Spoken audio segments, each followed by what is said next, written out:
Emilio Booch Booch.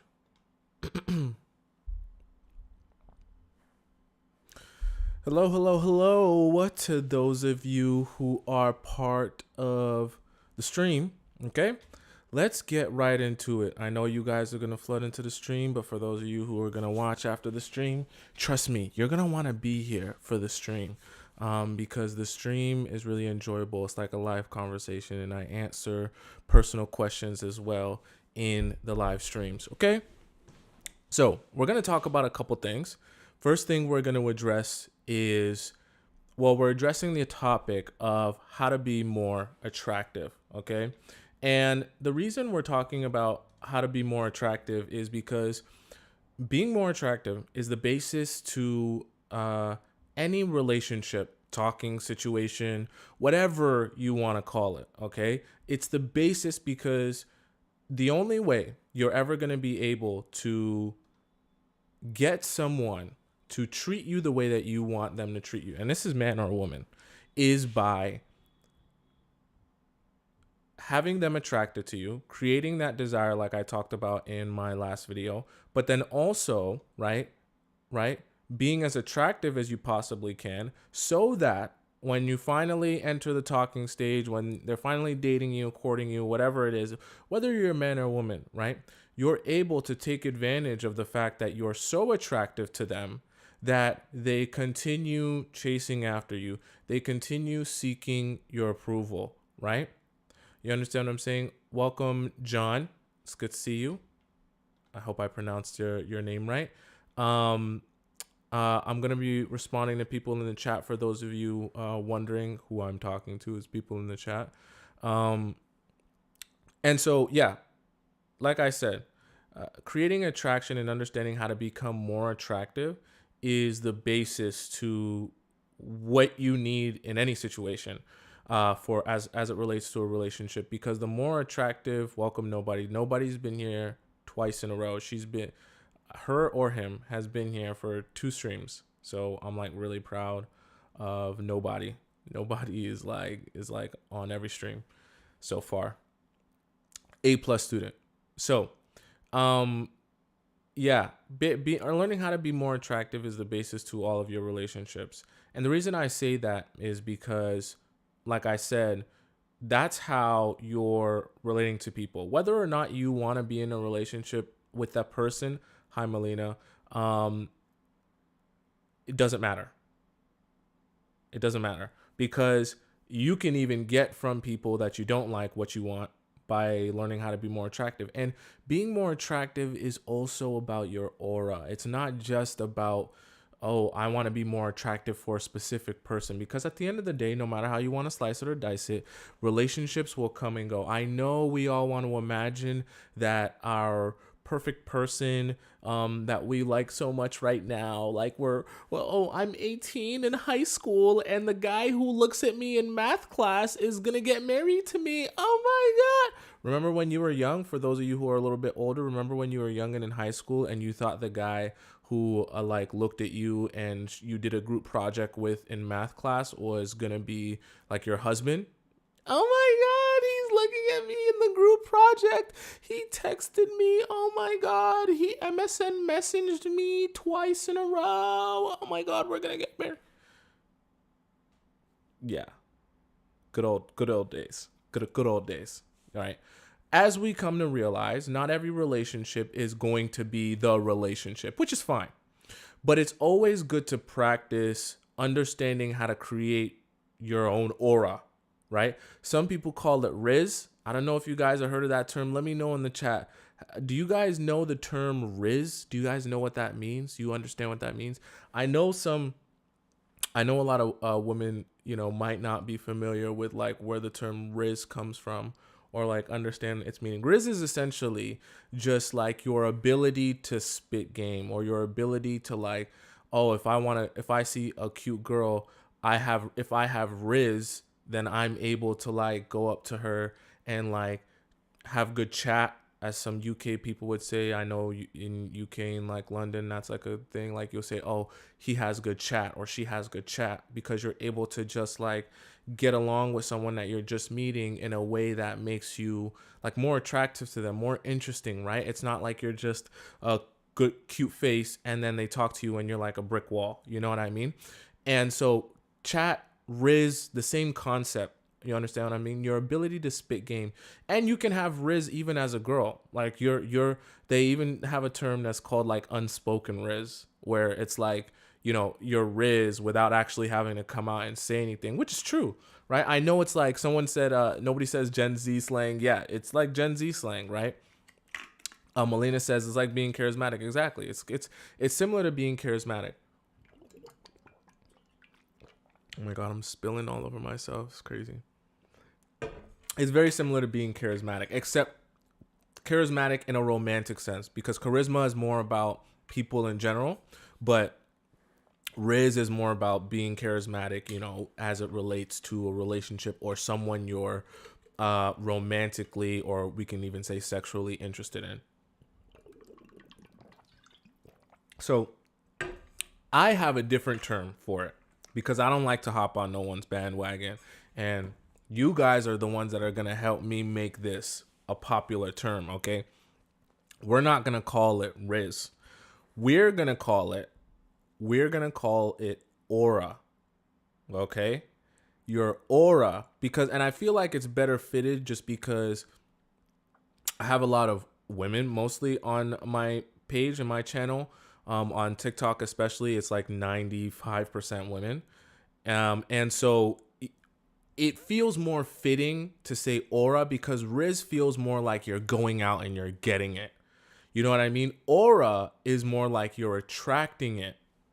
Excuse me, if that makes any sense. I burp a lot and I fart a lot, so you're going to hear it. That's the real me. But aura, I feel like suits feminine qualities better, or just the idea of being like, okay, I'm going to project outwardly a specific type of energy, and that specific energy that I'm projecting outward will attract specific types of people, if that makes any sense. And I feel like aura is a really good terminology for women to understand what they are trying to accomplish here, right? Because when you think of aura, right? Let me ask you guys in the chat, what comes to your mind when you hear me say the word aura? Like, what comes to your mind when I say aura? Like, someone has aura. He or she has aura. This person has aura, right? It's kind of different from Riz. It's not the same as Riz, right? It's because, like I said, instead of you going out and attracting, Joanne said energy, halo. I like that. She said halo, right? Because it's like it surrounds you. It surrounds you all over. It's like if you search up aura on YouTube, right? They'll talk about, it's almost like a spiritual thing. And on my channel, we do get spiritual because I think that spirituality is part of relationships, because relationships are part of human psychology, and human psychology, I believe that we are connected to the universe. I might not have the answers on exactly how, but I do believe that we are connected to the universe. So I do believe there's something to be said for how you feel internally and what you think about yourself internally, the thoughts you have, the motivations you have, the way you think about yourself and how you fit into the world. That outwardly projects, right? And it also affects how things happen around you and to you, right? If you believe something is true about yourself, so shall it be. If you believe you're the ugliest person alive and you'll never find love and no one will ever treat you right and you're only going to have relationships where your partners cheat on you, so shall it be. If you believe that you do deserve love and you're going to find a good partner and you're going to have good things happen to you and you're going to find your life partner that treats you well and is kind to you and respectful and all that good stuff, so shall it be. but you actually have to believe that first, right? Juan said it's John said, is this the same thing as affirmations? It's the same idea, right? It's why people talk about affirmations being useful, because for a lot of people they struggle to just be able to be like, oh, I'm rich, or I'm attractive, I'm hot, right? It's harder to just come out and believe that when all the time you've spent living, right, has convinced you, all your experiences, all your relationships, all everything that you've been through has made you believe that you are a specific thing. And a lot of times that becomes your truth. And the more you believe that, the more it happens to you, the more it happens to you, the more you believe it. And it's a vicious cycle. And it can easily snowball in the wrong direction, where you believe that life is only happening to you and all bad things are happening to you, right?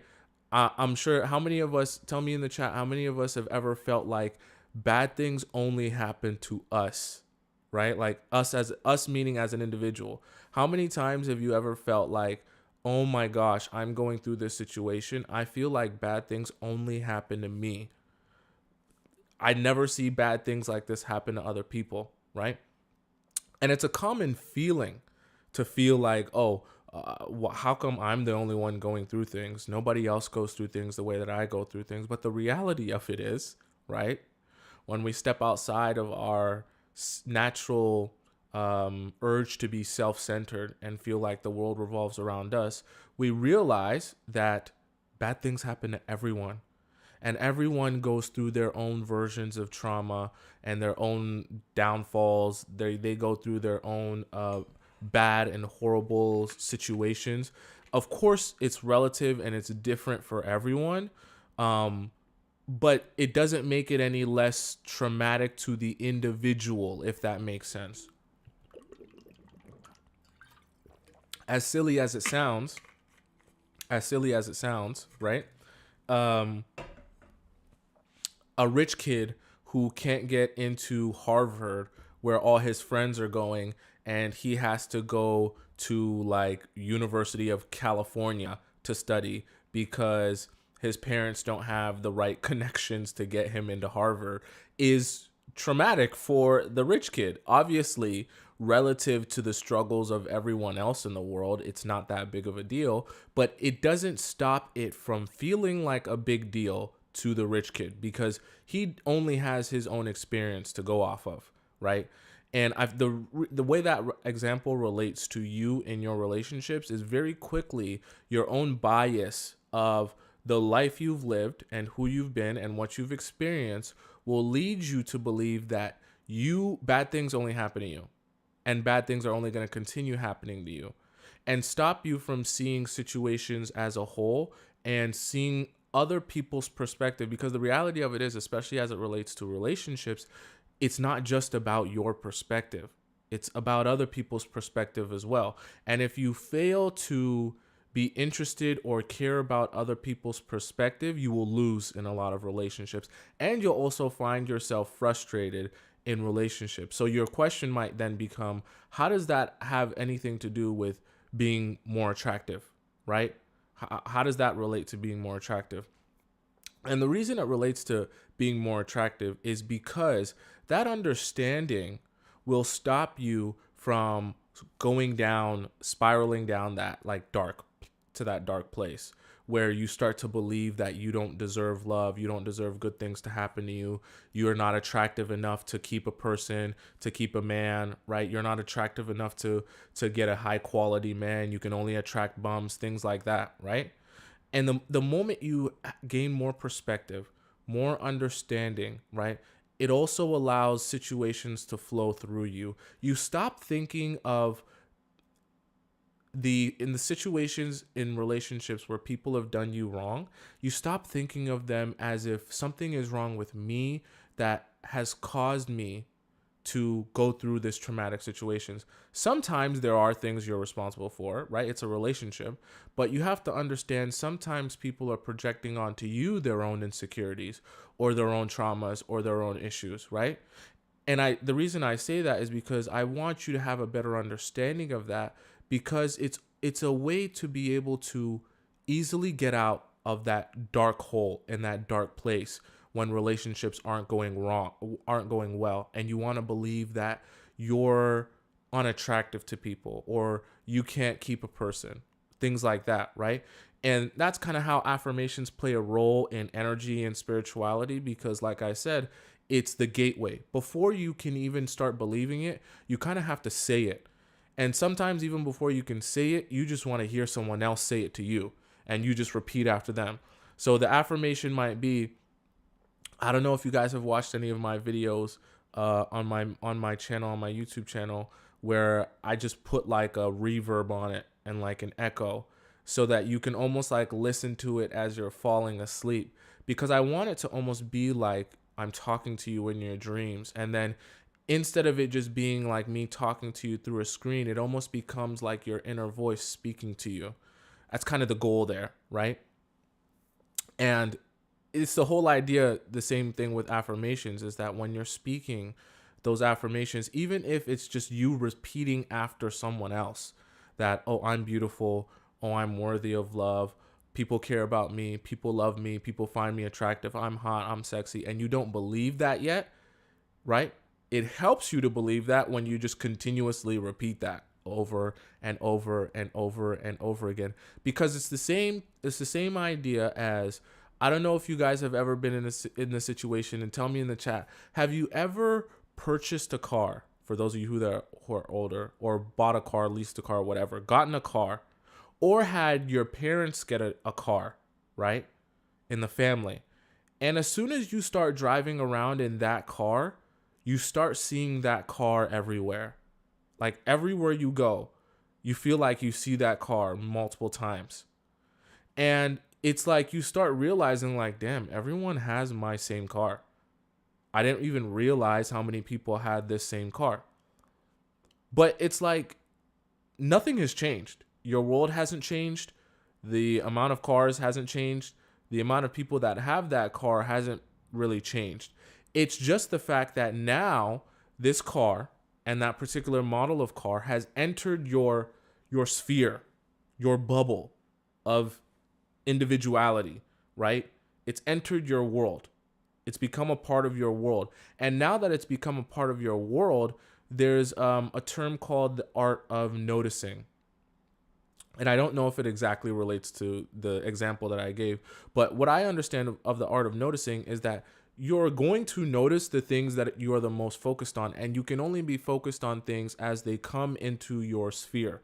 They come into your bubble, because then they become a part of your story as an individual, and then and only then can you begin to start caring about it or noticing it, right? And that's how these affirmations work, because it's like purchasing that car. It's like purchasing that Honda or that Cadillac or that Ford, right? In that specific model. And then all of a sudden, when you're driving around, you see that car everywhere. As you begin to say those affirmations over and over to yourself and speak that continuously, it starts to, as you're hearing it, it starts to seep into your brain. On a subconscious level, you start to just almost like the echo of the words that you're saying over and over again begin to like plant seeds inside your mind. And then an interesting thing ends up happening as you go out into the world, you start to begin to notice exactly the seeds that have been planted into your mind, right? And instead of you noticing bad things happening to you, you start noticing confirmations of you being sexy and hot and desired and wanted. And you start feeling like, wow, that was a really interesting, unique reaction that you had to me, or you're having to me. You must really be into me, or really be obsessed with me, really desire me, right? And you start to continuously notice that over and over and over again. And as you continue the affirmation, right, whether it be subconsciously or you say it out loud or whatever, or just believe it, you continue to see it. And as you continue to see it in specific examples, it makes you believe it even more. And the same way you can snowball downhill is the same way you can snowball into a really good place where you're getting all of this attention, you're getting all of these people who want to do things for you and treat you well and chase after you, simply because you start believing it, right? And believing that you're hot and sexy and desirable, it actually, and this is why I say there's an element of spirituality to relationships and desire and attraction that I think a lot of people don't talk about, because a lot of people just want to talk about relationships being like, oh, if you text him, take an hour to text him back, he's going to love you. Like I say, I'm not a dating coach. I'm just like a regular human being. And I do read a lot of books as it relates to psychology, right? And I always think about psychology as it relates to how human beings relate to each other. And relationships is obviously a part of that. It's a huge part of that. And yeah, cool. Some dating coaches might tell you that, hey, text him back exactly 3.5 times every 7.8 hours. That might work. But what I'm here to tell you is I think that if you're talking about attraction, getting the relationships you want, getting people to do what you want and treat you how you want, there's a level of spirituality you have to accept that exists in relationships and human psychology and human beings. Because until you learn how to tap into that, that's what I believe. Until you learn how to tap into that, only then can you learn how to tap into the universe around you and actually attract things. This is why I say I think aura is a way better terminology for what you're trying to accomplish than Riz.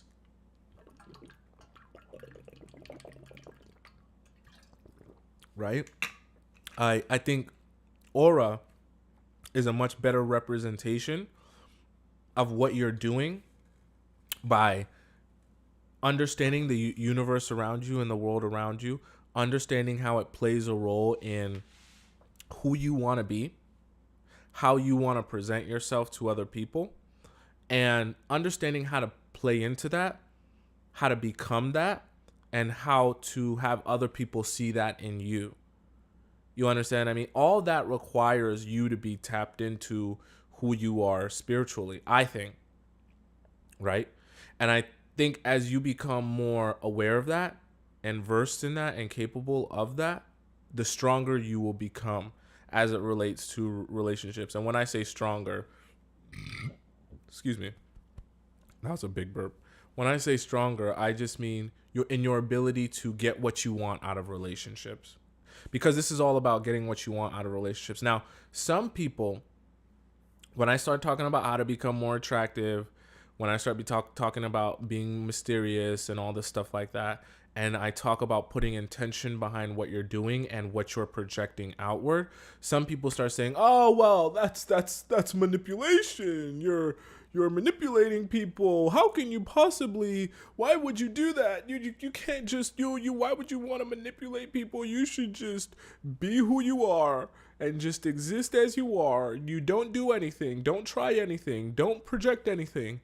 Just exist, and you should be loved for just existing as you are."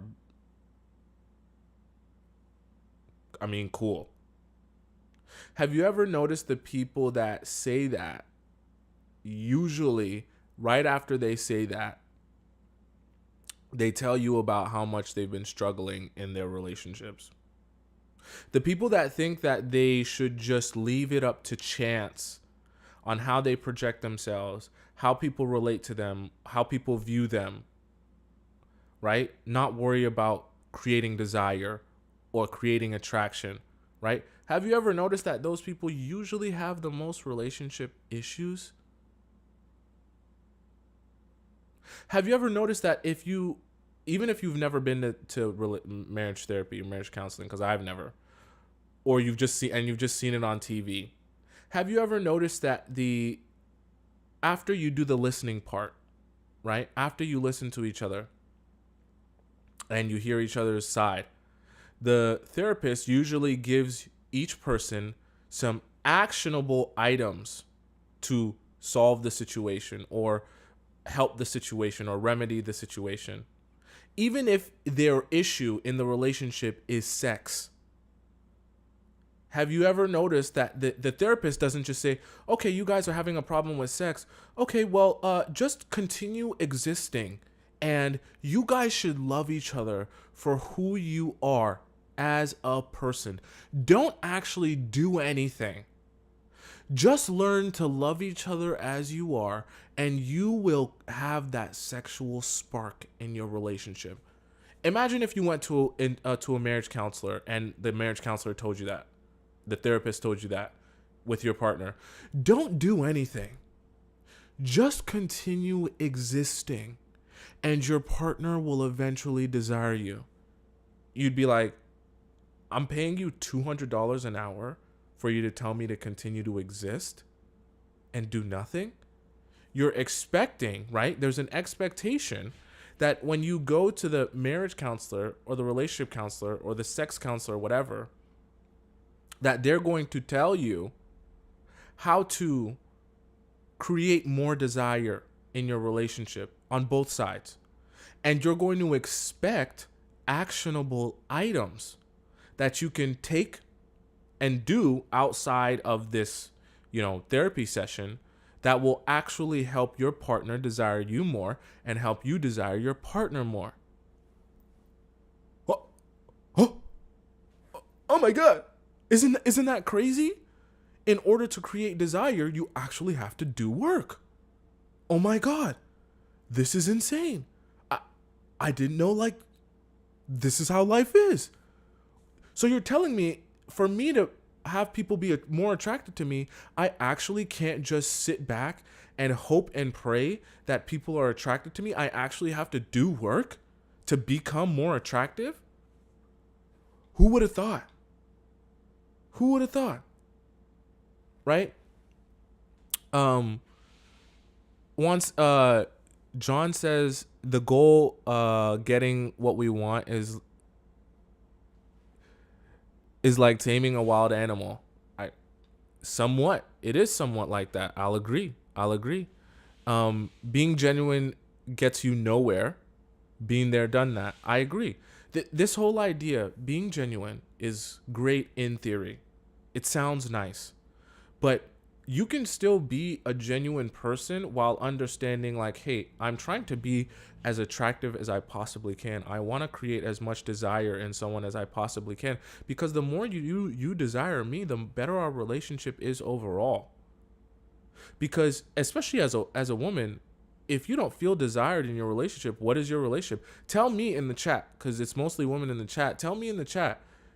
Do you feel like you have a good relationship if you don't feel desired in your relationship? Tell me, because maybe I'm off.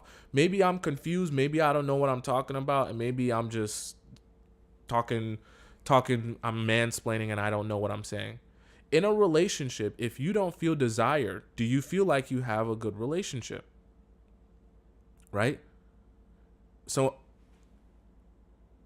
schema, or what is it? Salma, she says no. Exclamation part. Melanie says no. Absolutely no. Right? And the reason I say that is because if you're going to admit that you do not feel good about your relationship, if you don't feel desired in your relationship, but then you also don't want to have to put in concentrated effort to be more desirable in your relationship, do you see how that's contradictory? Do you see how that doesn't make sense? Do you see how you're literally fighting against yourself, and you're putting yourself into a situation to be unhappy, and then you're telling yourself that you don't want to fix the reason you're unhappy because you don't want to have to do anything to be more desirable? You see how you get tricked so easy? Right? John says being desired boosts our feminine energy. Right? And I agree. That's part of being a woman, is feeling desired, feeling wanted, feeling attractive. So you can't then want that in your relationships, right? And then feel like you shouldn't have to do anything for that. Like I talked in my last stream, even the girls on Instagram are doing work to be more attractive. Even the girls that just post pictures in their bikinis or in their little teeny weeny outfits, they're doing work. They're going to the gym. They're putting their makeup on. They're getting ready. They're getting their good angles. They're taking nice pictures. They're posting every day, every other day, whatever. That's work. They're creating desire in strangers. It's still work. It's still concentrated effort. They don't just exist and be like, guys should like me because I exist. That's not how that works. And if you want to learn how to become more attractive, obviously first you have to accept that you are and believe that you are, whether it be through affirmations or just changing your mindset, because your mindset is what's actually going to make an outwardly change, right? And you have to start there.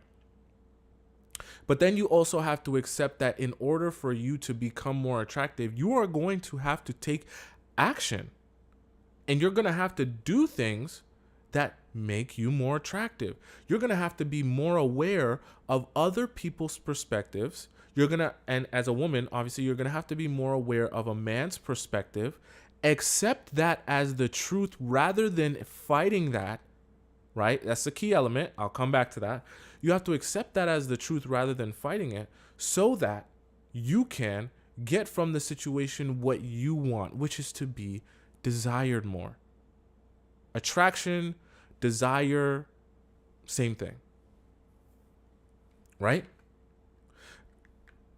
And the reason I say you have to accept how a man feels or thinks or his perspective as the truth rather than fighting it is because I think there is, I want to say this carefully because I don't want to offend anyone by making you think that I don't respect the views or perspective of a woman, and understand that I don't necessarily know how you feel because I'm not a woman and I don't pretend to be, which is why I mostly speak on the perspective of I only speak on the perspective of a man as it relates to relationships. Human psychology and desire and attraction is more universal, can be used for anyone. But when I talk about actual relationships and how people think, I like to focus on how men think simply because I know how men actually think. I don't know how women think. I say all that to say, as a woman, if you want to understand how to be more desired by men, you first have to step outside of yourself and accept the fact that the perspective of a man, while you might not always agree with the way they go about life or their decisions or how they make those decisions, you have to accept it as the truth. And rather than focusing your energy on how to change that or stop that from happening or making it something different, figure out how you can position yourself to be in alignment with what a man already wants and is seeking, so that you can have your choice of men because they all desire you. Sounds simple, right? But a lot of us, I'll just say us, are constantly trying to fight for what we think someone else should desire or want in us. We're constantly trying to fight what we think someone else should see in us, as opposed to being curious about what their perspective is, what they actually want, and figuring out how we can mold and shape ourselves or just shift the light on ourselves to have them see us that way. Right? Melina says you can't change the nature of a man and woman. Absolutely right. Right? Because that's what it's about. You're not trying to convince a man to don't be attracted to my huge ass or my beautiful face. Don't see that when you approach me.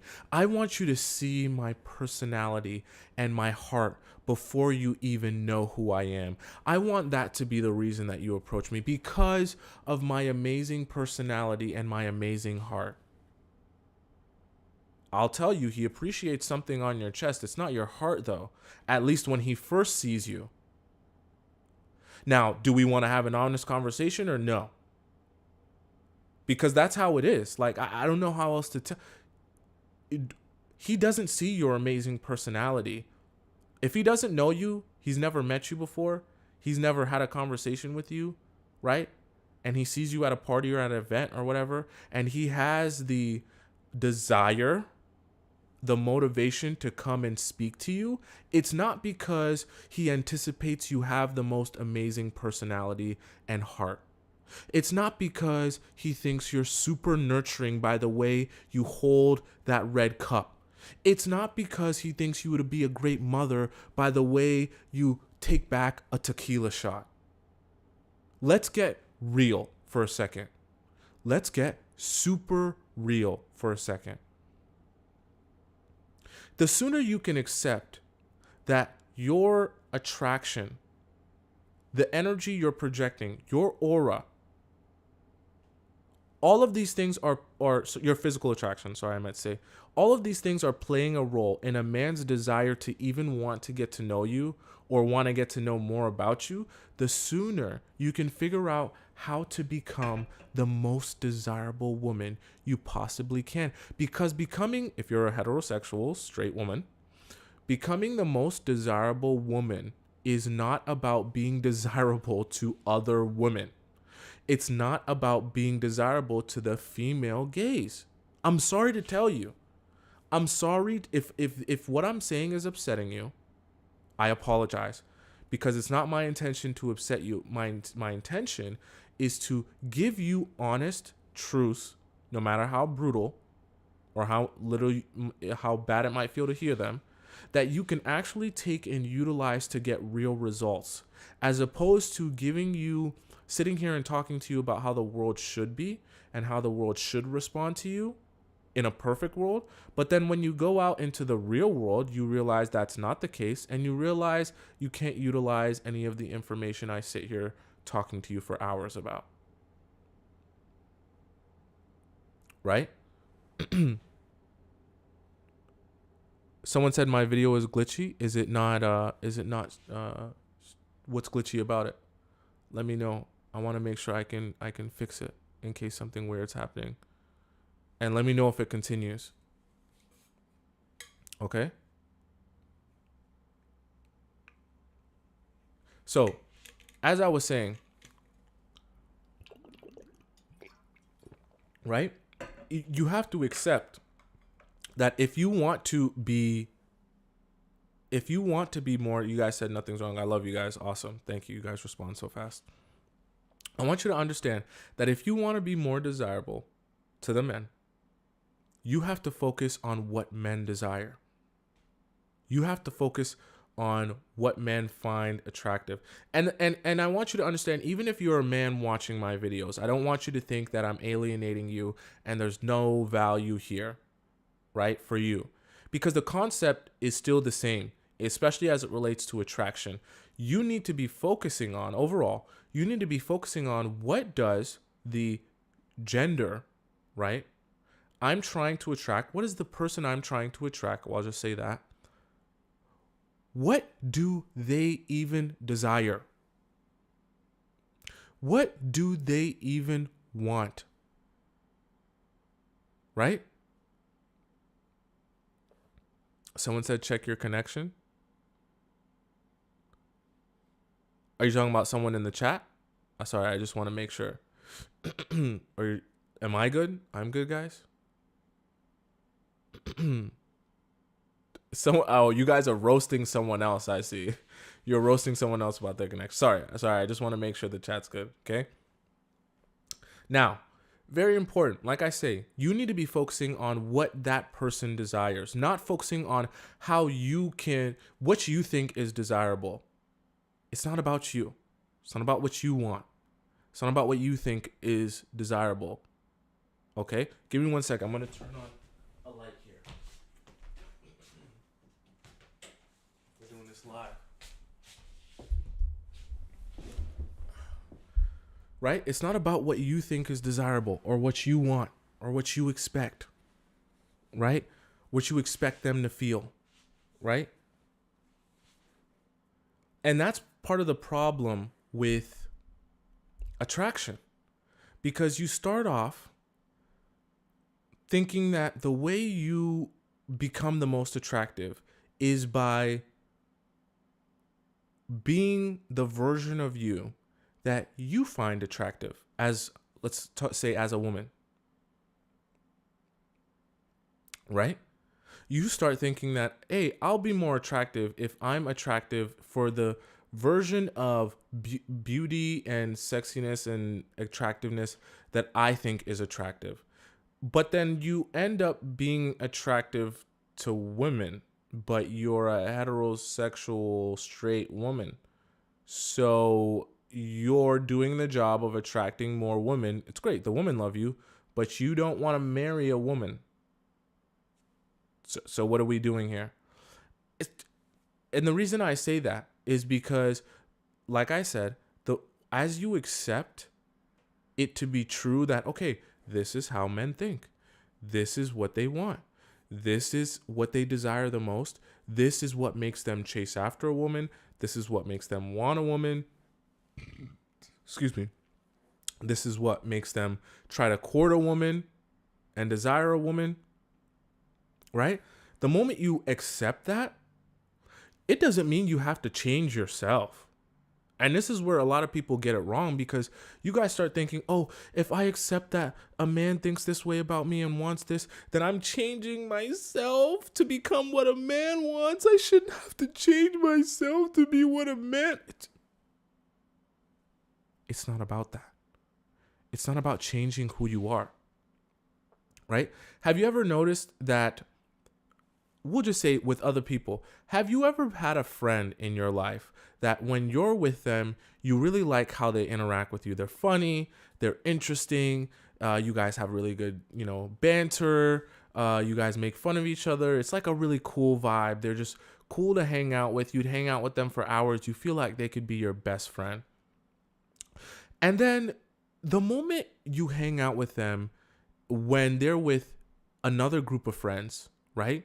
You start to notice something strange happening. You start to notice, like, they start dissing you and being distant from you in a way that feels like you guys aren't close, in a way that feels like, they're just being very inauthentic to themselves. And it almost throws you off because you're used to the person that they are when they're just with you.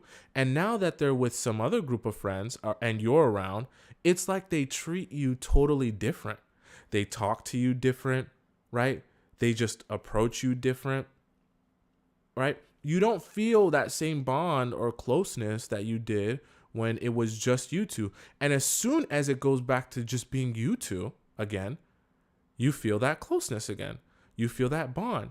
You feel like, oh, this is the person that I actually like spending time with. Why isn't this person around all the time? This version of you, right? And the reason I give that example is because that's who we are as human beings. We're what I call three-dimensional beings, literally and figuratively, in the sense that we encompass many different angles of our personality, right? Like, our personality isn't just, oh, I'm a skater girl. Oh, I'm a punk rock guy. Oh, I'm a jock. And that's all you are. Like, human beings are not one-dimensional. You can have a skater girl who loves to play with dolls. You can have a punk rock man who likes to read books on a Saturday afternoon. You can have a jock who likes to paint his nails. Like, human beings are three-dimensional. We're not just one thing. So my point in that is, as a human being yourself, you are not one-dimensional, meaning that when you meet someone or when you're thinking about how do I position myself in the right light so that they find me the most attractive, you're not changing yourself. That's not what you're doing.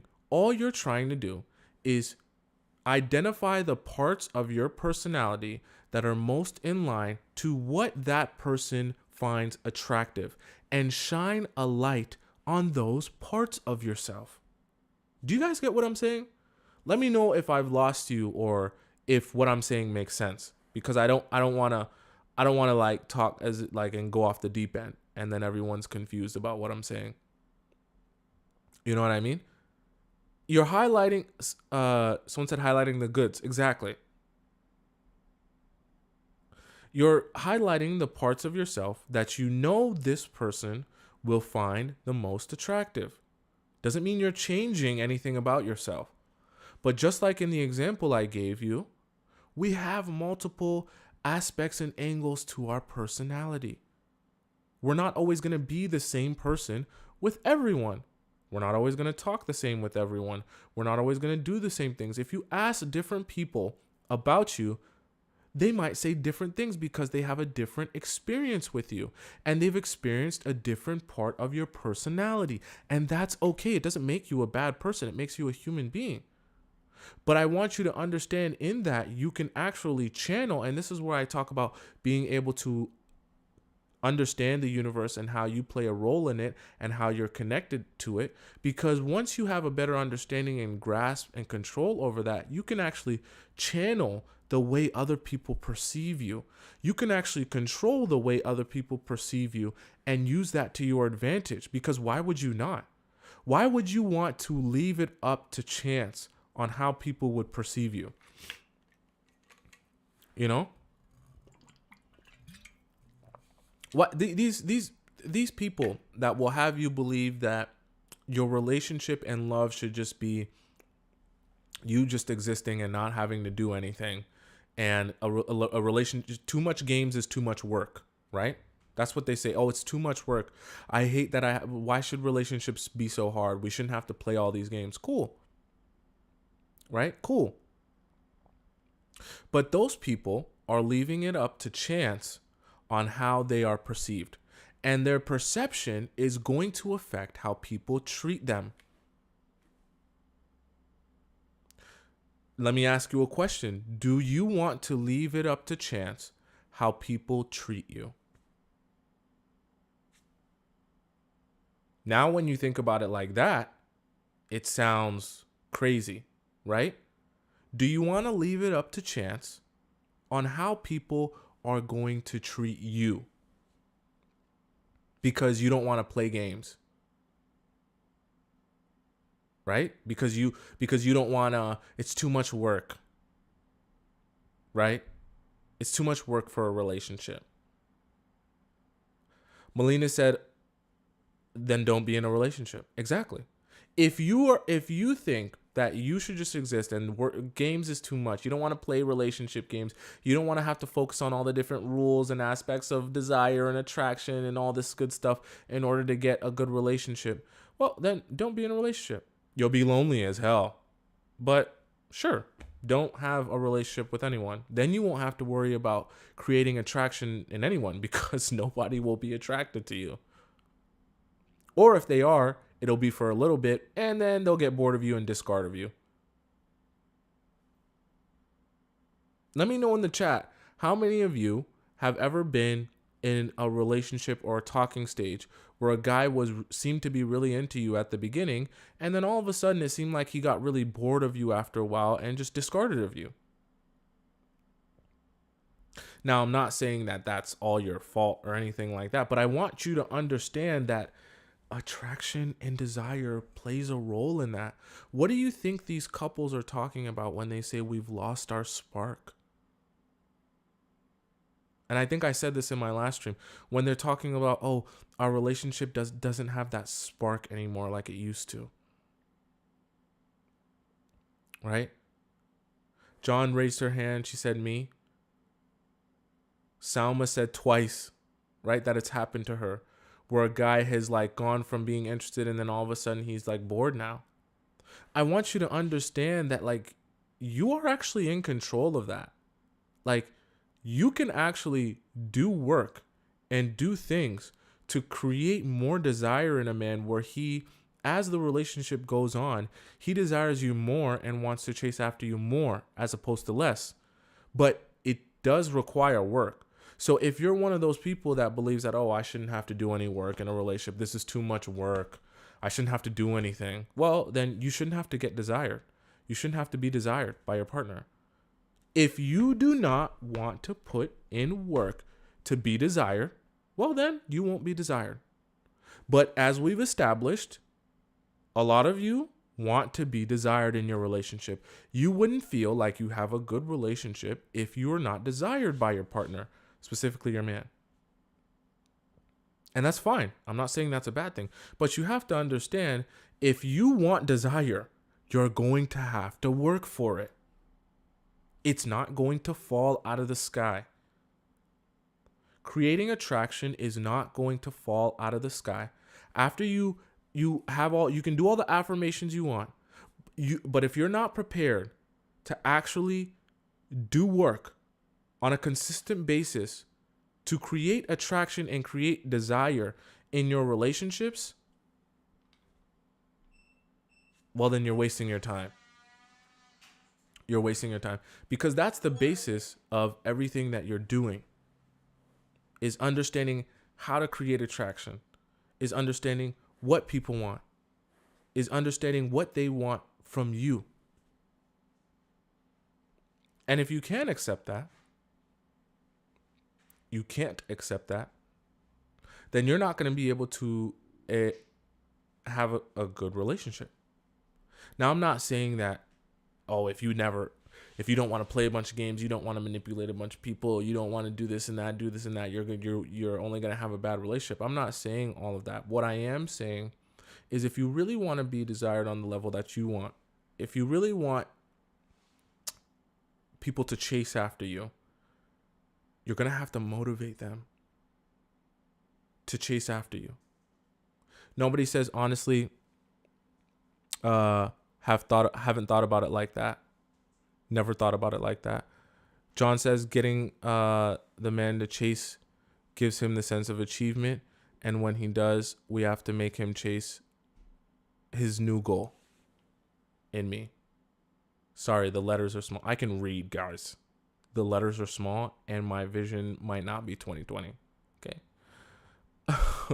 That's why I'm reading it like that. Melina said, can you give some examples of doing the work? Okay, that's great. I'll give you some examples of doing the work. So when we talk about doing the work, we first have to understand, like I said, what do men find desirable in women? Okay? Tell me in the chat. When you think of what men find desirable, tell me some things. You don't have to be perfect. Tell me some things that you think men find desirable. Just spew them. You don't have to be perfect. Your answer doesn't have to be perfect. I'm just curious what you think. And I'm also going to tell you as well.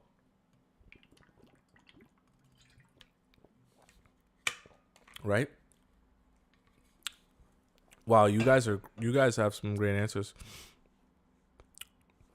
John says scarcity, doing the chase, being your own person that has your life going. Okay. I like those are some really good answers already. Okay. I'm going to address the first one that John said. And John, I hope I'm saying your name right. Please tell me I'm saying your name right. Scarcity. I think John's been on my TikTok and in my lives and watching a lot of my TikTok videos, because she just picked it up right away. Right? I'm gonna dive deep into scarcity, because scarcity is actually one of the main ways to create attraction and become more attractive. I want you to think about your relationship as a business, right? And you might be like, what do you mean? Like a business as in, relationships should be transactional? No. There are people on the internet like Shara Stevenson or Sevenson. She's the sprinkle lady. She talks about, you want to get money out of a guy and things like that. That's great. That's awesome. And a lot of people be like, oh, you're the male version of sprinkle and stuff like that. And I do think there is a level of truth to a lot of what she says, but I don't think that in terms of creating desire, getting a guy to spend money on you is the best way to go about a relationship. That's a side note, though. What I want to talk about is scarcity and your relationship as a business. And the reason I made that point is because I'm not talking about the transactional aspect of a business, as in you come, I provide you a service or a good. In exchange for the service or the good, you give me money. That's not what I'm referring to when I refer to treating your relationship as a business. What I'm referring to when I say treating your relationship as a business is understanding that marketing, right, like a business would do, is the same thing as the aura or energy you're projecting, right? And in marketing, you also have to understand the one of the basic laws of business. It's like one of the 10 commandments is supply and demand, right? Supply and demand, for those of us that haven't gone to Harvard Business School, supply and demand is essentially just if you want people to want your product or service more, there has to be a limited supply of it in order for the demand to increase. So essentially, it's like a teeter-totter. The less supply there is, that's how you create more demand.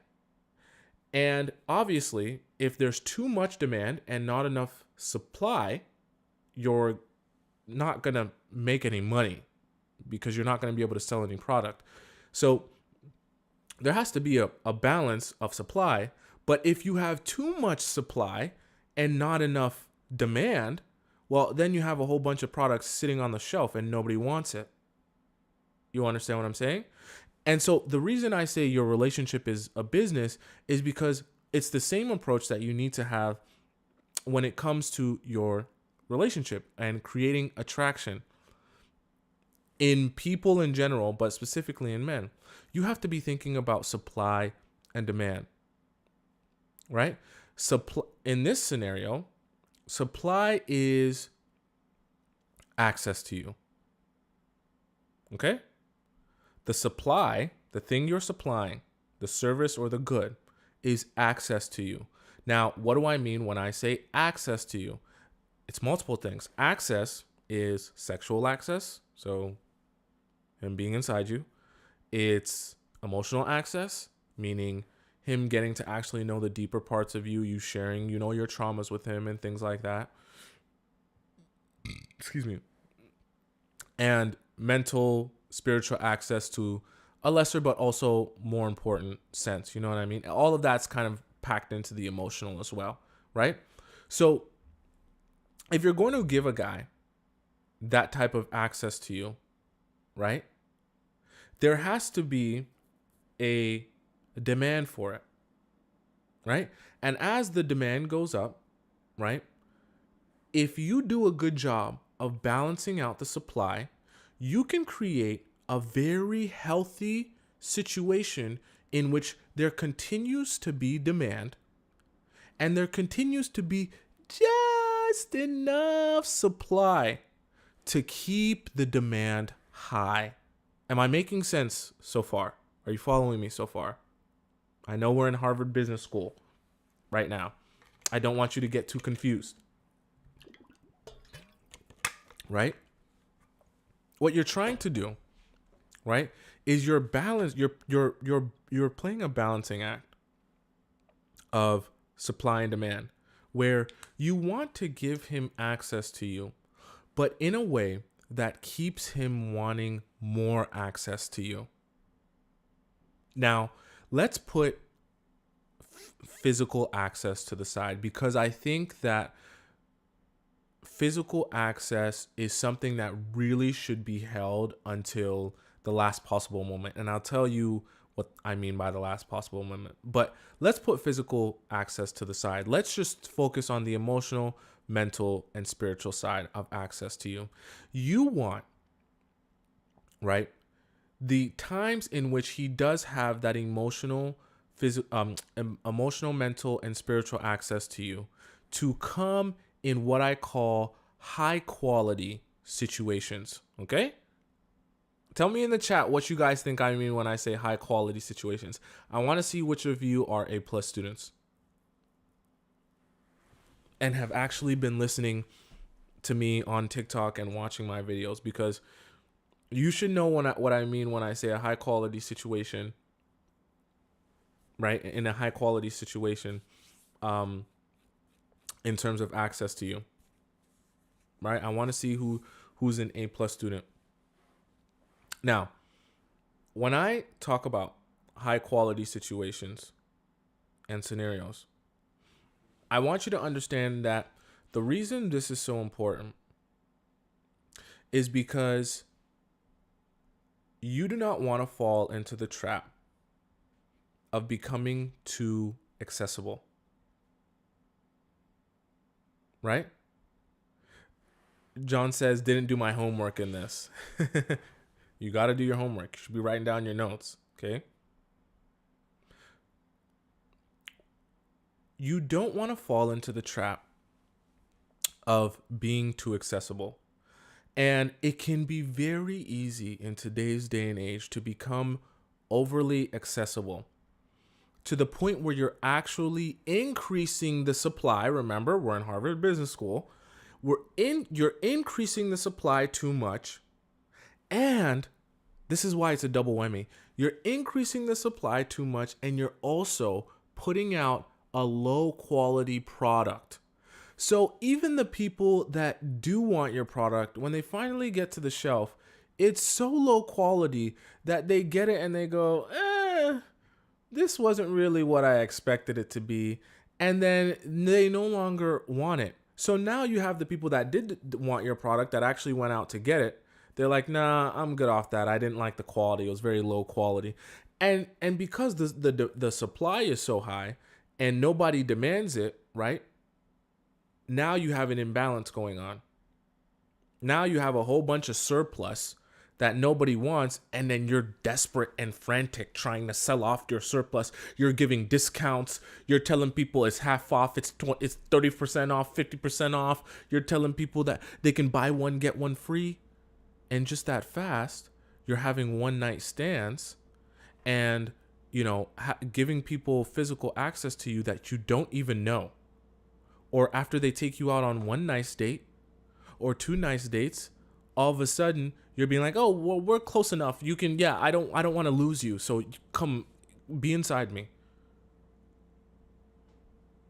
I'm so scared to lose you that just come be inside me quickly so that you don't get bored. Because so much supply is going on. You don't have demand and you're scared that nobody's going to want your product. So you're over here, you're just, please, anyone buy one, get one free, buy one, get 8 free, take them all, take the whole box. Literally. You're giving it away for free, for nothing. Because you're scared nobody will want it. And then the more you give it away for free, people are like, to be honest, I only took this because it was free. I don't really want it. And it doesn't look like anyone else really wants it either. I mean, I'll take your free offer, but I'm not coming back, and I'm definitely not paying for this product. That's what happens, right? You have to be aware of the supply and demand. And so as it relates to accessibility, the reason it's so easy to fall into the trap of giving too much accessibility away is because you start to think that, well, let me say it like this. And I know you're probably not going to want to hear this. Texting is a very low quality form of communication. Oh, I know that's not what you wanted to hear. I know that's disappointing to you. I know that's like the last thing that you wanted me to say. But texting is a low quality form of communication. I'm not saying it's not good to communicate over text. And I'm not saying that, oh, that's my stomach rumbling. And I'm not saying that texting will kill your relationship or kill the desire in your relationship. What I am saying is texting can quickly get out of hand because you will start feeling like you are creating a deep connection and a deep bond with someone that you're not actually creating a deep connection and a deep bond with. I'm sorry to burst your bubble, but there has never been a man on this planet Earth that has fallen in love with a woman because of how good of a texter she is. I don't know if that hurts your feelings and like you're feeling like I just splashed some cold water in your face or slapped you in the face. I'm sorry if that feels that way, but it's the truth. There is not a man on this earth that has fallen in love because of how good of a texter a woman is. No matter how fast she texts back, no matter how many texts a minute, texts a second, it doesn't matter. No matter how detailed the text, it's still words on a screen. Nobody is falling in love with words on a screen. And if he tries to convince you that he's fell in love with you because of the words on the screen, he's deceiving you. And you're better off not even entertaining him. If he believes himself, or he's trying to get you to believe that he's fallen in love with you because of the text on the screen, he's either playing you or he's too stupid to realize that he doesn't actually desire the real you. He just desires the idea of you. Texting is not real from the standpoint that there is so many different ways you can interpret text and perceive text through your own lens that changes the way you absorb the text. And I'll give you an example, okay? I want you to imagine that I send you a text, okay? I want you to imagine that you send me a text, like a long paragraph text, okay? And I want you to imagine in that text you describe some feelings you had about something that you went through.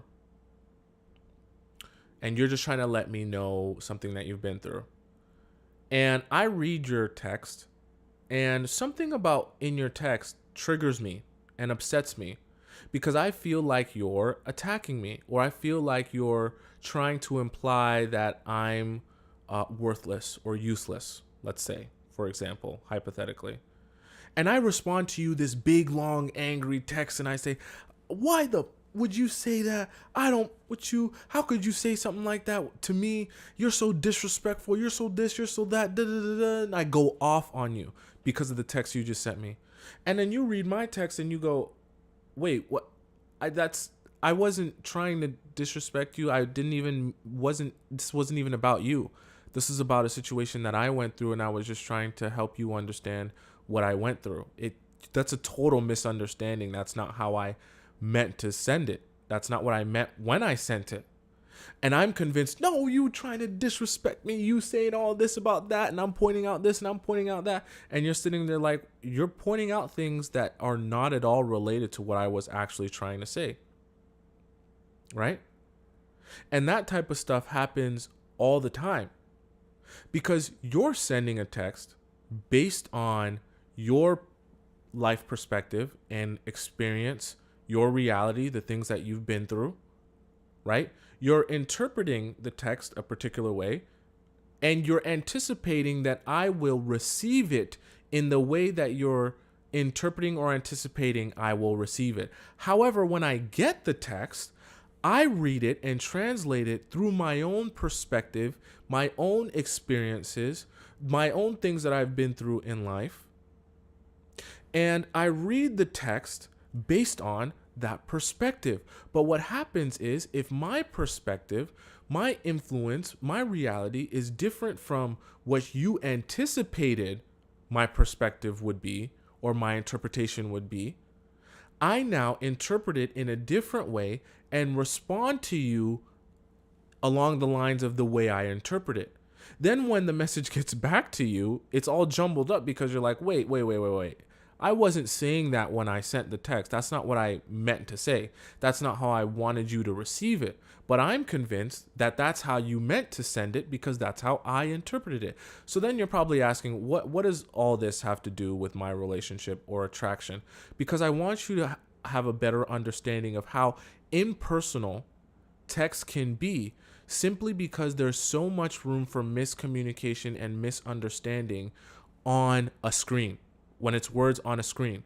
There is so much context that we get from seeing the human being face to face, hearing their voice inflections, hearing them speak, hearing the way they speak, the cadence that they have, their facial expressions. You don't even understand how much calculation your brain is doing. And I know I'm getting into some like human psychology stuff, but it's related to relationships.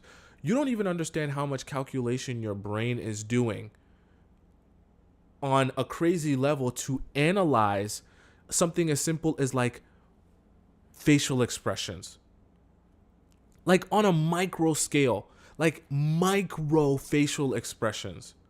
That's why they say that the best actors in Hollywood, that you go to watch on TV or in movies, they don't overact.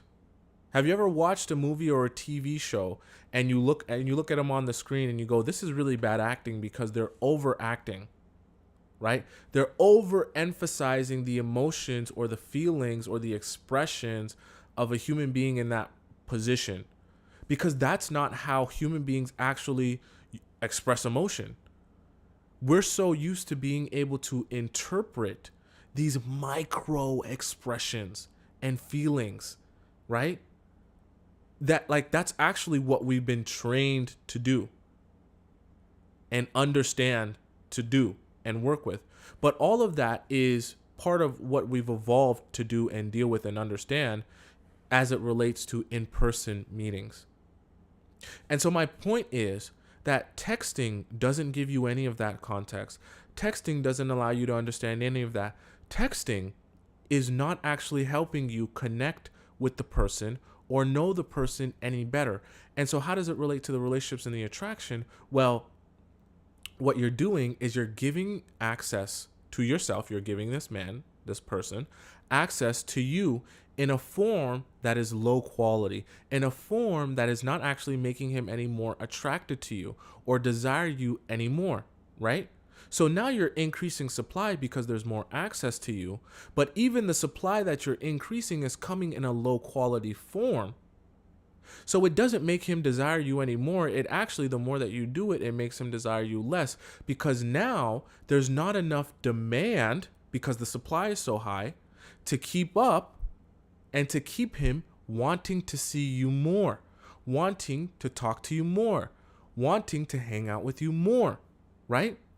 And the reason I say this is because I know a lot of you guys are confused. I get a lot of messages and personal messages where people talk about, oh, how do I get him to want to call me? How do I get him to want to... Give me 1 second. Let me just send this text. Sorry, just let me...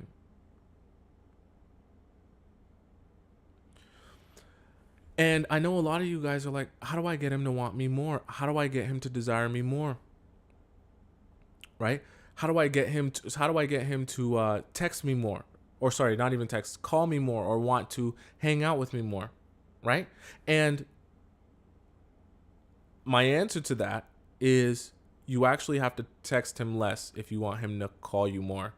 You actually have to text him less if you want him to want to hang out with you more, ask you out on dates. Because the only way for the demand to go up, for him to be motivated to be like, I am not talking to her enough, I'm not seeing her enough, she's not a part of my life enough, not to the point that I want, right? And for him to be like, I need to ask her out on a date, I need to get on a phone call with her, I need more of her. The only way for the demand to get that high, excuse me, is when the supply lowers, right? And it doesn't mean that you should deny hanging out with him or spending time with him. You should be spending time with him and hanging out with him. And you want it, but the part you want to decrease, the supply you want to decrease, is the low quality forms of hanging out. So I know then the natural question, and what a lot of people ask me is, well, what about a long distance relationship? Obviously, you can't see each other twice a week or 3 times a week or every day, right? It's hard, close to impossible. You're only going to see them rarely. And when you are seeing them, it's going to be for long periods of time, right? Or a whole weekend or something. And that's fine. but you want to be getting as close to high quality as you possibly can. So even if you're in a long distance relationship, you can still get high quality time together or close to it. Obviously, it's not all going to come in person, but you can still keep them motivated, keep him motivated to want to FaceTime you consistently, to want to video chat with you or call you consistently, so that he feels like, I want to get the version of you that is more high quality, that feels more personal, right? And you can still do that even in a long distance relationship. Because yes, we can all admit that it would be better to be in person, but sometimes that's not always possible. And I'm sure we can all admit it's easier to build a connection with someone who you're on the phone with constantly than it is to build a connection with someone who you're texting constantly. Right? And it's all about understanding how to maneuver and give the most high quality versions of yourself access to you that you possibly can, right? Because the more high quality access he has to you, the more he can say, wow, I really enjoyed that hangout. I really enjoyed that dinner date with her. I really enjoyed spending time with her. I want to see her more. And because you're not giving him more in the sense of texting him all the time, texting him 24/7, you have your own things going, you have your own life and all that good stuff. He's like, damn, I don't get to text her and I want to hang out with her more. I need to figure out when's the next time we can go on a date, right? It keeps that motivation going. It keeps that desire going, right? It keeps that chase going where he wants to see you more rather than see you less, right? Which leads me to my next point, which is one I think is really important, that has to deal with, you want to also, in the times that you are hanging out and spending time together. I know this is going to sound crazy, okay? In the chat too, I know you guys are going to think I'm crazy for this. But you also want to do a job and have a concentrated effort towards cutting the hangouts shorter than they're meant to be. I know this is going to sound crazy. I know it doesn't make any sense, but you want to try your best. Obviously, you can't be perfect. Nobody's perfect. But I want you to try the secret trick of making your hangouts shorter than they're planned to be. And the reason, at least at the beginning, I'm not saying for the entire relationship if you've been in a 3-year relationship, at least at the beginning. And the reason I say that is because a really neat thing happens, is that as you cut these hangouts shorter than they're meant to be, right? John says, should we always or should we do it on and off? This is something I would say to just keep at the beginning of the relationship. I don't think it's necessary to do it all the time. Although I would say even in a long-term relationship, it's good to throw in there as a switch up. You never want things to become too predictable. And this is why I say to do that, right? The reason you want to cut hangouts short is not because you're worried, right? And you're in the mindset. See, this is the crazy thing, and I'm getting like all excited here because this is really amazing information. You're in the mindset of scarcity yourself, where you're so used to like being so scared that a guy is not going to like you anymore that you feel the need to do the absolute most in order to convince him to like you. And the crazy thing is it actually makes guys like you less, right? That's the crazy part. But what's amazing about cutting these hangouts short, you naturally think that, oh, if I continuously cut hangouts short at the beginning, he's going to stop liking me. He's not going to be interested in me anymore. He's going to want to disappear. He's going to want to focus his attention on another girl and I'm going to be left in the dust and discarded. No. This is where you have it all wrong. And this is where I come in, because I can give you the reality of how men actually operate and actually think that is opposite to how women think and how women operate. Let me know in the chat, because I've heard this from a lot of women, and confirm it for me, because obviously I'm a man. As a woman, you feel like you're the most attracted or into a guy when you're constantly together all the time, constantly seeing each other all the time, talking all the time. Like, it's like you don't take any breaks. You know what I mean? Like, you're just like stuck and glued together. That's when you feel the most attracted to a guy. Correct me if I'm wrong. Maybe that might not be all of you. Maybe the group of people I spoke to, it's not the same, right? And when you are with a guy that you're not talking to as much, you don't see him that often, you don't spend a lot of time together, you're not constantly together or constantly talking 24/7, you kind of feel like you're losing that like attraction to him. And like you kind of just like, I feel like I'm kind of forgetting about you, or I'm not that into you. Salma says this is facts. Melina says this is even the same with just low quality contact like texting. Always be the first one to end the talk. Yeah. And then John says, yep, is agreeing with me. Yeah. And the thing about that is that this is something that's the opposite for men. And it's one of the main reasons actually why you're confused why a guy is less attracted to you while you're more attracted to him. Because you want to pull him closer, spend more time with him, text him 24/7, talk to him all the time. Meanwhile, for him, it's actually kind of, at least at the beginning, it's a decreasing his attraction to you because there's so much supply and not enough demand. And his demand needs to grow over time, right? It's not just instant.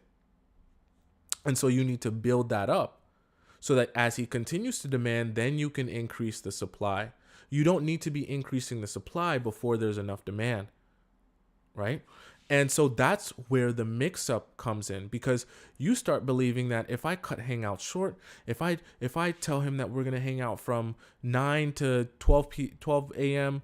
midnight, and I cut it short at 11, he's going to be mad at me and he's going to get bored with me and not going to want to hang out with me again. No, what's going to happen is that if you guys are hanging out in a high quality way, right, in person, connecting, having good conversation, laughing, getting along together, and you leave earlier than he expects, right? Even if you're at his place or wherever you guys are, and you're like, oh, I gotta be home, I gotta get home early, I got a lot of stuff to do, or I like to get my sleep and stuff like that, and he's begging you to stay, or being like, oh, you can't stay out just a little bit longer, or oh, come on, like we were supposed to stay out till midnight, you're supposed to be with me till midnight.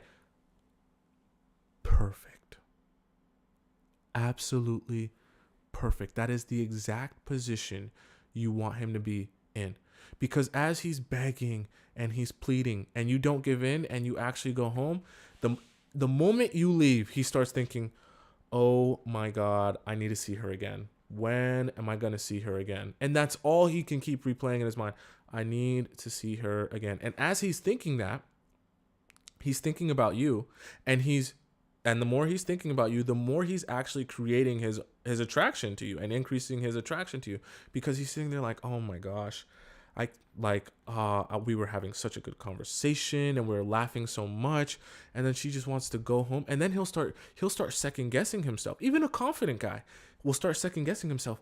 Did she want to go home because she wasn't enjoying the conversation? Did she not think like I was cool? Maybe like something about me like rubbed her the wrong way. And this is why I say it's so good to do at the beginning, because in the beginning, he can't yet guarantee that you're like head over heels for him, right? It's not the same as being in a long-term relationship. And so at the beginning is a great way to inspire a lot of those questions that will make him think about you more and want to chase after you more, because he's like, oh my gosh, does she not like me?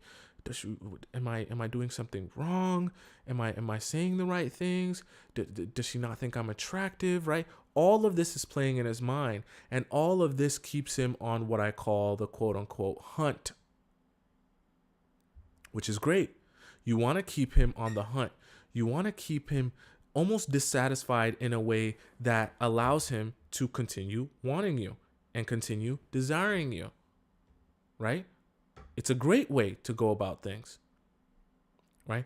Because as he continues to feel like, I want to see her more, I want to do more with her, I want to spend more time with her, the demand is increasing, right? The demand is increasing. And that's where you just have to be really strategic. You can increase the supply ever so much, right? Because when he starts saying things like, when are you free next? Are you free next week? Are you free this day? Are you free that day? Right? Then you can start sprinkling in a little bit of, I'm not free this week, but I could be free next week. right? And then all of a sudden he's like, oh well, if you are you only, and if you say, oh, I'm only free maybe Wednesday afternoon, he'd be like, oh well, I had a meeting on Wednesday, but I can get it moved. I can get it moved to Tuesday or get it moved to Thursday. It's not that important. I'll skip that. And then me and you, we gotta hang out. We gotta hang out. And then you can be like, oh, like I don't have that much time. I only got a couple hours. Please, a couple hours is fine. We'll go fish and chips and we'll just talk, right? You get him in this really great, amazing place, right? And the thing about it is,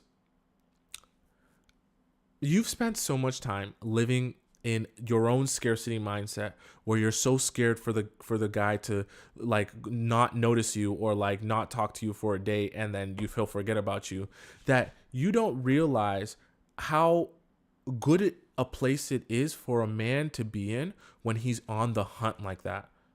When he's like, oh my God, I need more. And you continuously give him less, right?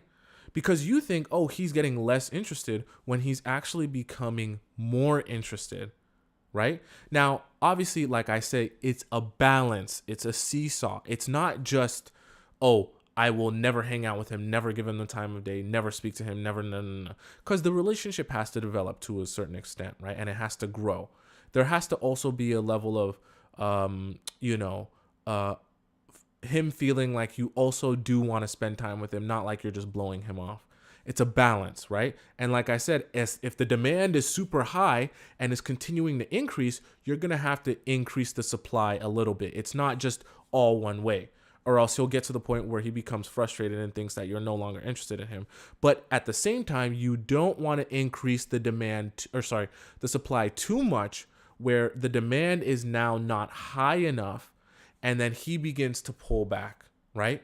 You want to keep this really healthy distance. And this is where I say it's so important for you to identify, where you are in the relationship, be conscious of that and accept that as the truth and understand how he feels about you,